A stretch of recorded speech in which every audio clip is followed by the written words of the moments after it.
निकल गए और इंद्र के मिलने पर उनका स्वागत सत्कार करने के लिए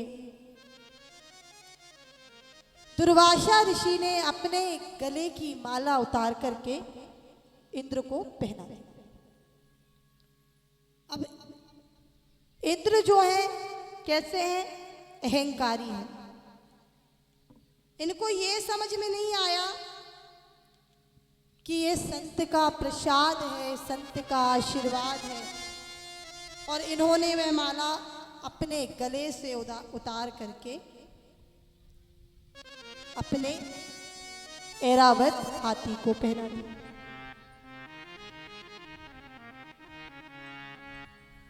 अब ये शास्त्र कहते हैं और कहते हैं सावधान मानद मदहीना, सावधान मानद मदहीना, धीरे धर्म गति परम प्रवीण। और ये कहते हैं कि आप सभी सावधान रहिए कि जो दूसरों को सम्मान नहीं दे सकते, क्या उनको कभी सम्मान मिलेगा? नहीं। इसलिए अगर खुद को सम्मान चाहिए, खुद को मान चाहिए, प्रतिष्ठा चाहिए, तो आपको दूसरों को भी मान सम्मान देना पड़ेगा, तभी तो हमें मान सम्मान मिलेगा। जब हम दूसरों को देंगे मान सम्मान तब। तो जैसे ही इंद्र ने माला उतार करके ऐरावत के गले में डाल दी, अब हाथी है, उसे क्या पता कि ये ऋषिवर का प्रसाद है। सूंड से ऐरावत ने उस माला को तोड़ करके अपने पैरों में कुचल दिया और पुनः उसी रास्ते से ऋषिवर का आगमन होता है। और जैसे ही आगमन होता है तो उस माला को ऐरावत के पैरों में पड़ी देख दुर्वासा ऋषि क्रोध अग्नि में जल करके इंद्र को श्राप दे देते हैं कि इंद्र जा,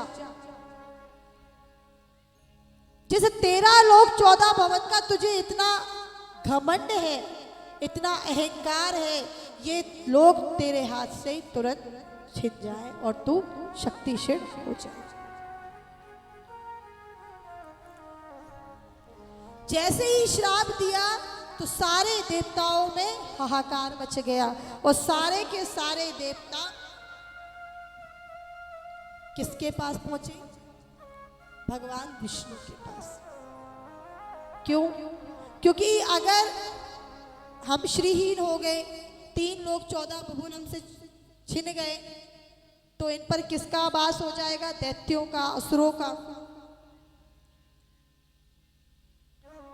प्रभु आप ही कोई उपाय बताएं, कोई ऐसी योजना बताएं। और इंद्र के साथ साथ सारे देवता श्रीहीन हो गए, केवल इंद्र अकेले नहीं हुए, सारे के सारे देवता श्रीहीन हो गए। और सारे के सारे देवता भगवान की शरण में जाकर विनती करते हैं कि हे प्रभु हमें दैत्यों से पराजय ना होने दें। तब जाकर के भगवान उपाय बताते हैं और कहते हैं कि अब समय आ गया है समुद्र मंथन का।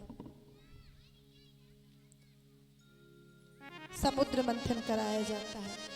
अब समुद्र मंथन में बासुकी नाथ का रस्सा बनाया जाता है, बहुत मोटा। देवता तो दैत्यों से भी ज्यादा मूर्ख है महाराज। कह रहे हैं हम मुख की तरफ खड़े होंगे, हम मुख की तरफ खड़े होंगे, हम मुख की तरफ खड़े होंगे। भगवान बोले अरे मूर्खो, सत्य कहते हैं कि इंद्र में कोई दिमाग नहीं है। एक हट सी लगी है कि नहीं हम आगे होंगे तो हम पहले जीत जाएंगे, हम आगे होंगे तो हम पहले जीत जाएंगे। बोले जरा धैर्य रखो। देखो सर्प का रस्सा बनाया है और सर्प मुख से क्या उगलता है? क्या उगलता है? विष। बोले अगर तुम खड़े हो गए तो तुम सारे के सारे तो तुम्हारी हो गई जय हो। बोले देखो अभी खड़े रहो, जैसे ही तुमको देख करके दैत्य देखेंगे तो वो क्रोध में आ जाएंगे और कहेंगे हम यहाँ खड़े होंगे, हम यहाँ खड़े होंगे, हम यहाँ खड़े होंगे। अब देवता भगवान के आदेश अनुसार वहां खड़े हो जाते हैं। अब जैसे ही दैत्य आते हैं तो दैत्य बोलते हैं कि ये विष्णु ने अपना प्रपंच रच दिया, देवताओं को आगे खड़ा कर दिया। अपने गुरुवर से कहते हैं कि गुरुवर हम तभी समुद्र मंथन होने देंगे जब हमें मुख की तरफ खड़ा करोगे आप।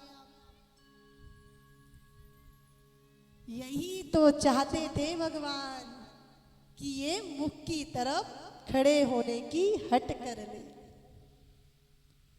जैसे ही कहा तो देवता कहला अच्छा ठीक है भैया तुम खड़े हो जाओ, हम ठीक है पीछे ही खड़े रहेंगे, कोई परेशानी नहीं। अच्छा है तुम आगे खड़े हो जाओगे, हम पीछे खड़े हो जाएंगे।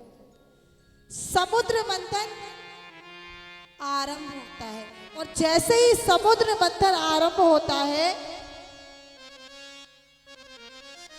तो पृथ्वी धसकने लगती है नीचे की, और जैसे ही पृथ्वी नीचे की ओर धसकने लगती है तो भगवान कच्छप रूप अवतार लेकर के पृथ्वी को अपनी पीठ पर धारण करके ऊपर आते हैं।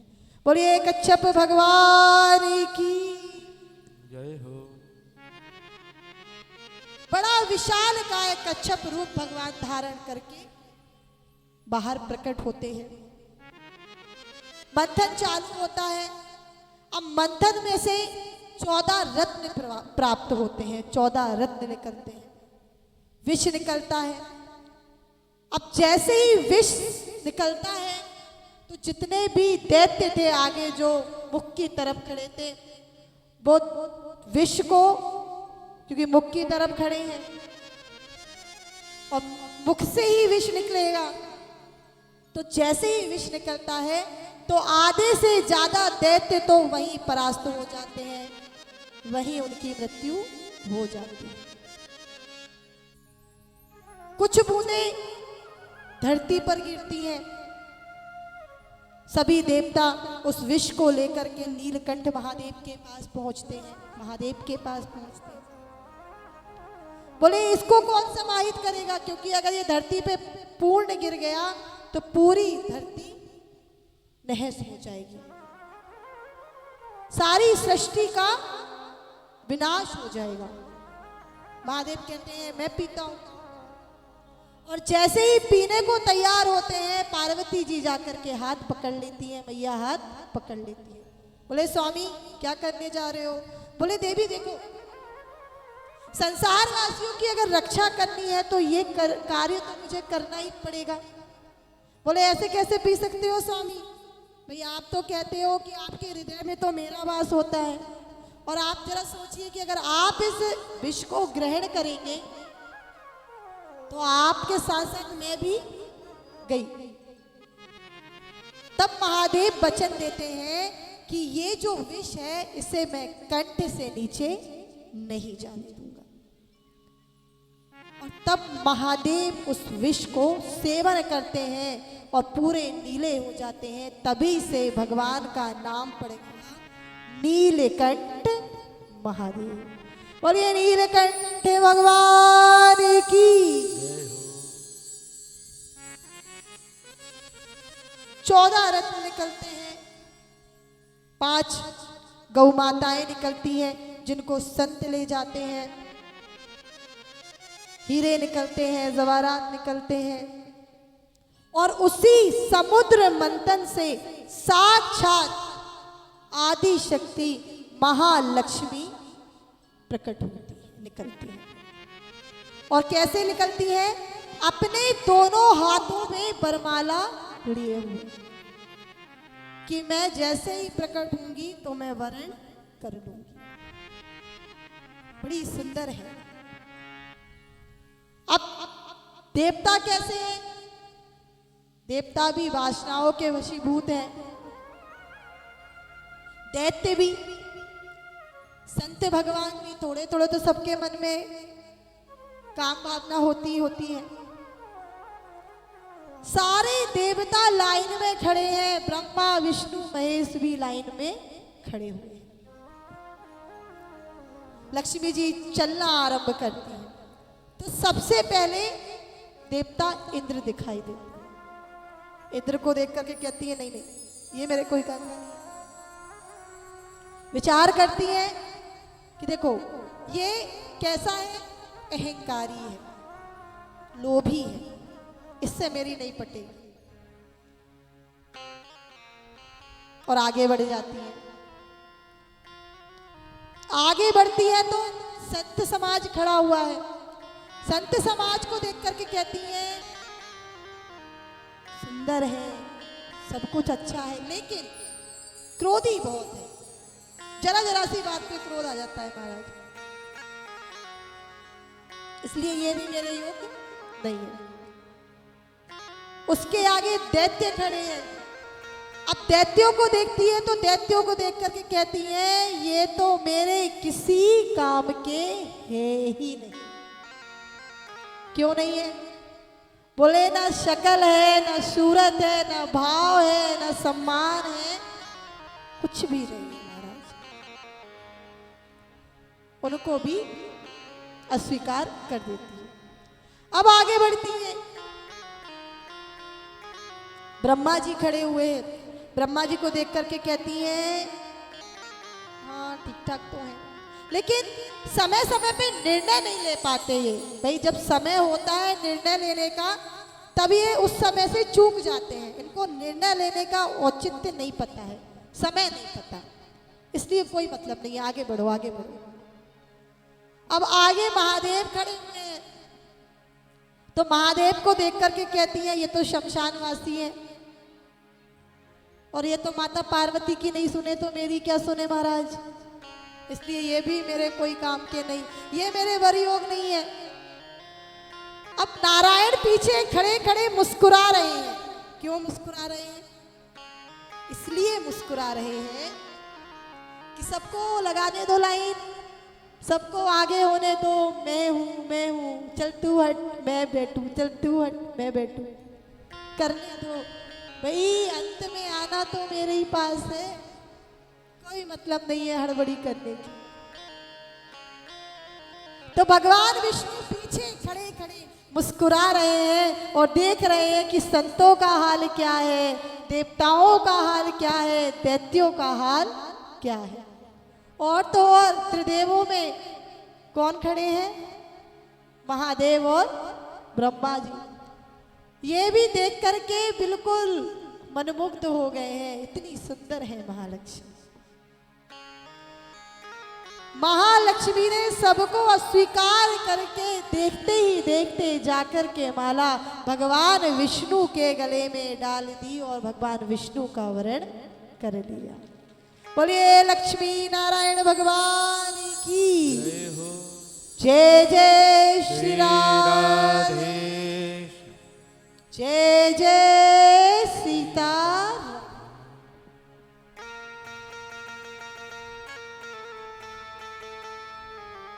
अब जो अमृत बचा था उसको लेकर के देवतागण भाग जाते हैं। फिर पुनः भगवान के पास पहुंचते हैं। तब भगवान मोहिनी अवतार ग्रहण कर उस अमृत को दैत्यों से वापस लाते हैं। और जैसे ही वापस लेकर आते हैं तो शीघ्रता करते हैं कि जल्दी जल्दी सभी देवताओं को पिला दे ताकि ये सब अमर हो जाए। लेकिन इन्हीं देवताओं के बीच में एक दैत्य खड़ा था जिसे जल्दबाजी में उसे भी अमृत पिला देते हैं। और जैसे ही उसका वध करने वाले होते हैं, वध करते हैं, इतने में तो अमृत ने अपना कार्य कर दिया। भाई अमृत पी लिया है, अब तो कोई नहीं मार सकता। कोई मार सकता है क्या? कोई नहीं मार सकता। स्वयं भगवान भी नहीं मार सकते, स्वयं भगवान भी वध नहीं कर सकते। जैसे ही वध करते हैं तो उसके वध से दो दैत्य राहु और केतु प्रकट होते हैं, जो कि हमारे ग्रहों में भी आते हैं, राहु और केतु। तब भगवान ने अपना मोही नहीं अवतार ग्रहण किया। अब वही दैत्यों के गुरु है कौन? शुक्राचार्य। महाराज बलि ने युद्ध करने के पश्चात, युद्ध में विजय प्राप्त करने के पश्चात एक बड़ा ही सुंदर यज्ञ करा रहे हैं। उस यज्ञ में, उस यज्ञ की ध्वजा पताकाएं कोसों कोसों दूरियों तक लहरा रही है। बड़ी सुंदर शोभा है, देखी नहीं जा रही है।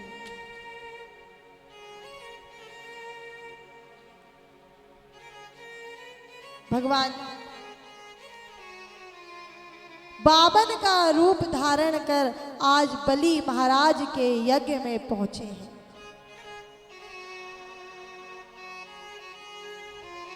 यज्ञ में जैसे ही पहुंचते हैं तो दूर से बलि महाराज देख रहे हैं कि बड़े सुंदर ही बामुन अंगद एक विप्र पधार रहे हैं। और वो विप्र का जो तेज है, मस्तिष्क मंडल का जो तेज है, बड़ा ही सुंदर है।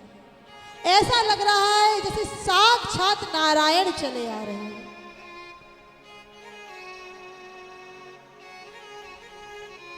इतना आकर्षण हो गया है भगवान को देखते ही। शुक्राचार्य को कहते हैं, देखिए आज हमारा यज्ञ जो है ये सफल हो गया है। बोले कैसे सफल हो गया? बोले सफल ऐसे हो गया है गुरुवर कि आज देखिए बड़े ही सुंदर बटुक भगवान चले आ रहे हैं। शुक्राचार्य पहचान जाते हैं, कहते हैं अरे मूर्ख बलि, ये कोई और नहीं है, ये स्वयं नारायण है और ये तेरा तुझसे सब कुछ लेके चला जाएगा। ये तुझसे वचन मांगेगा, मत देना। अगर तूने वचन दे दिया तो तेरा सब कुछ छिन जाएगा। बोले नहीं नहीं, मैं तो मेरे घर पे अगर संत भगवान आए तो मैं उनका स्वागत सत्कार ना करूं, ऐसा नहीं हो सकता। और यज्ञ में पधारे हैं। जैसे ही भगवान पहुंचते हैं,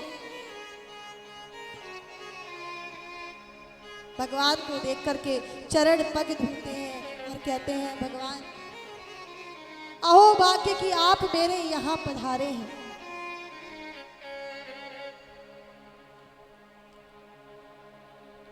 भगवान कहते हैं देखो बलि महाराज, बलि हमें नहीं पता था कि आपके यहाँ इतना सुंदर यज्ञ हो रहा है। हम तो यहाँ से भ्रमण करते हुए जा रहे थे तो हमने सोचा क्यों ना आपके इस यज्ञशाला के भी प्रवेश कर दर्शन कर लेते। बहुत सुंदर कार्य किया भगवान आपने आकर के, मेरा ये यज्ञ सफल कर दिया आपने आकर के। अच्छा महाराज, मैं आपकी क्या सेवा करूं, मैं आपकी क्या वंदना करूं, क्या अर्चना करूं आपकी, भगवान जरा बतलाइए। भगवान ने कहा देखो हम कोई मांगने वाले नहीं है, हम कोई भीख नहीं मांगने आए तुम्हारे यहाँ राजन। हम तो निकल के जा रहे थे तो हमने सोचा दर्शन लाभ कर ले। नहीं नहीं भगवान, लेकिन आप मेरे यहाँ आए हैं तो खाली हाथ कैसे जाने दूं आप?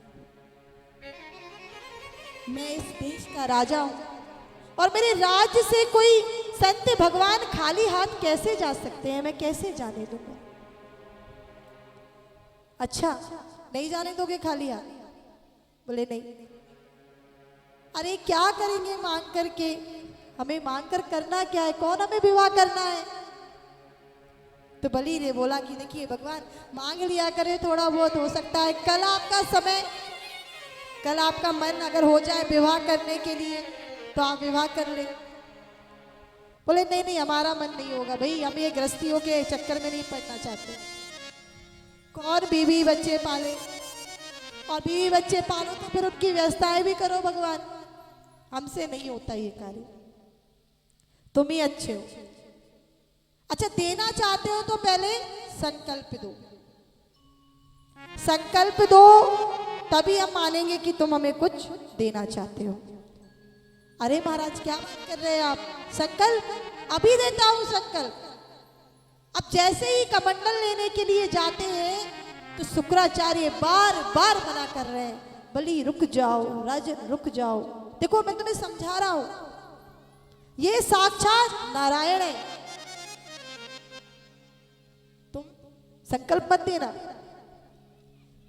बलि बोले कि मैं उनको वचन दे चुका हूं, तो अब संकल्प तो मुझे देना ही पड़ेगा। अब शुक्राचार्य जी ने सोचा कि कुछ ना बचे तो थोड़ा बहुत ही बचा लूं। एक कार्य करता हूं कि जो कमंडल है उसकी टोटी में जाकर के विराजित हो जाता हूं, जैसे ही संकल्प देंगे तो जल ही नहीं निकलेगा, तो संकल्प ही नहीं होगा महाराज। अब भगवान सब देख रहे हैं, संकल्प का जब समय आता है तो संकल्प के समय टोटी से जल नहीं निकलता है, तो भगवान ने एक कुशा उठा करके उस टोटी में डाल दिया, जिससे कि शुक्राचार्य की एक आंख फूट गई। अब तो शुक्राचार्य ने सोचा मेरा भगना ही जरूरी है महाराज, यहाँ रहूंगा तो प्राण भी नहीं बचेंगे, एक आंख तो नहीं बची, न जाने ये विष्णु क्या क्या फोड़ेगा मेरा। अब तो मैं चलता बना, जो भी सामान था समेट करके चल दिए। तू जाने भैया, तेरा काम जाने, हमें कोई मतलब नहीं है तुझसे। चाहे तू राज्य दे, चाहे तू राज्य दे, और चाहे तू पूरे तीनों लोक दे दे, हमें कोई मतलब नहीं है तुमसे। अब संकल्प हो गया, और संकल्प जैसे ही हुआ तो भगवान ने कहा देखो बलि, हमें कुछ नहीं चाहिए, केवल हमें 3 पग भूमि चाहिए। बलि महाराज मुस्कुराए, बोले अरे महाराज मांगा भी तो क्या, 3 पग धरती, और आपके छोटे छोटे से तो पैर हैं, इन छोटे छोटे पैरों में कितनी जमीन आएगी, 2 फीट भी नहीं आएगी।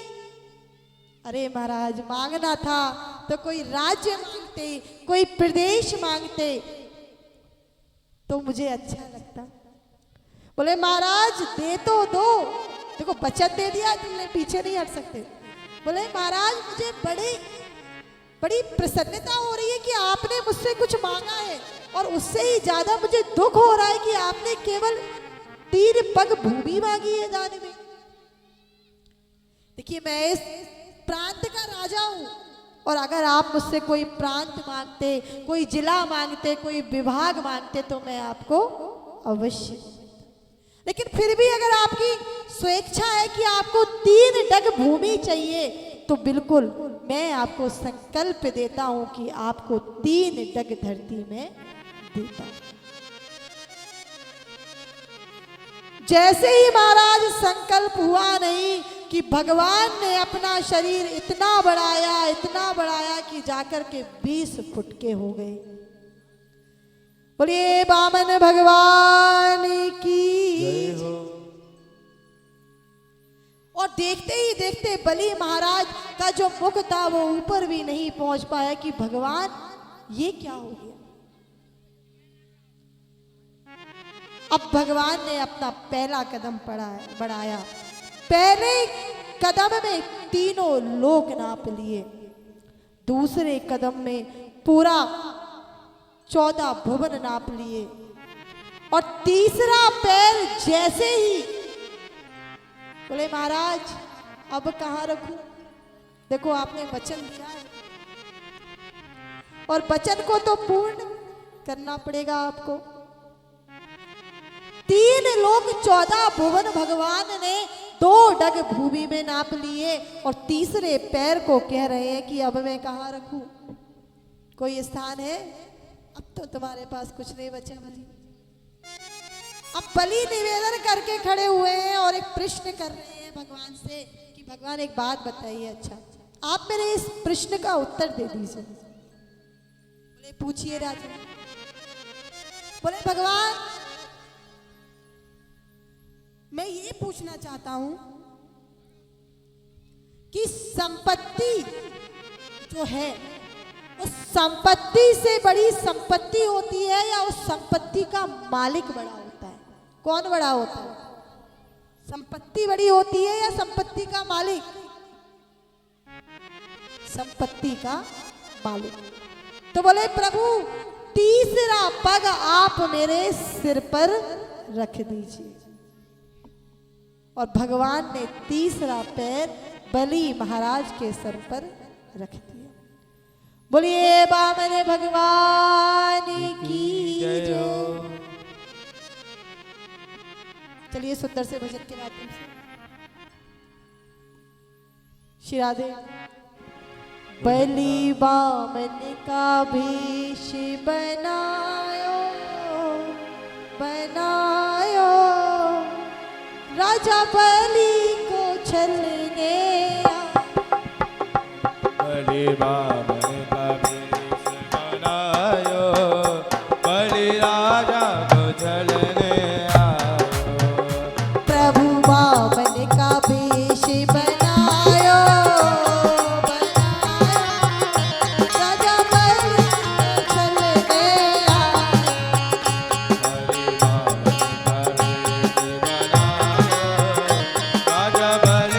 को छलने राजा बलि को चलने आयो, हरि बलि को चलने आयो।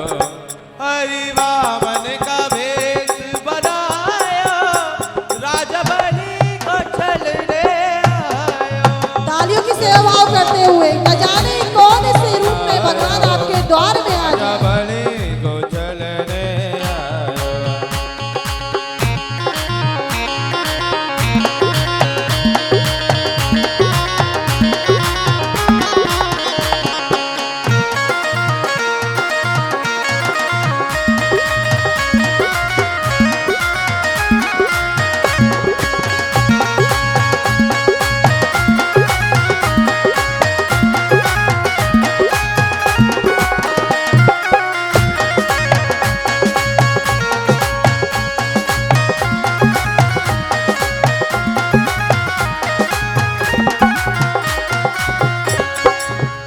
माथे तिलक सोहे सर पे छत्र सोहे, माथे तिलक सोहे सर पे छत्र सोहे। माथे तिलक सोहे सर पे छत्र सोहे, माथे तिलक सोहे सर पे छत्र सोहे। हाथों में कमंडल वो लायो लायो, बलि राजा को छलने आयो। हरि वामन का भेष बनायो, बलि राजा को छलने आयो।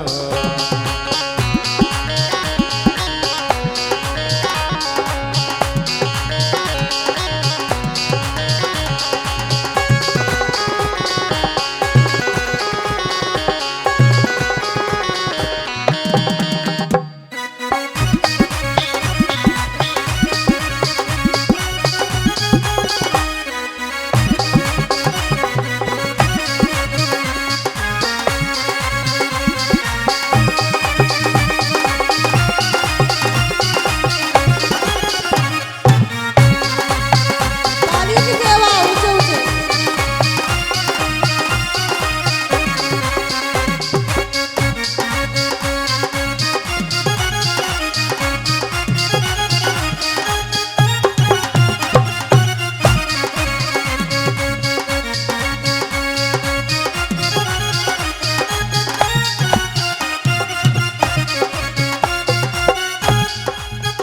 तन पे जने उधरे सिर पे चोटी सरे, तन पे जने उधरे सिर पे चोटी सोए, तन पे जने उधरे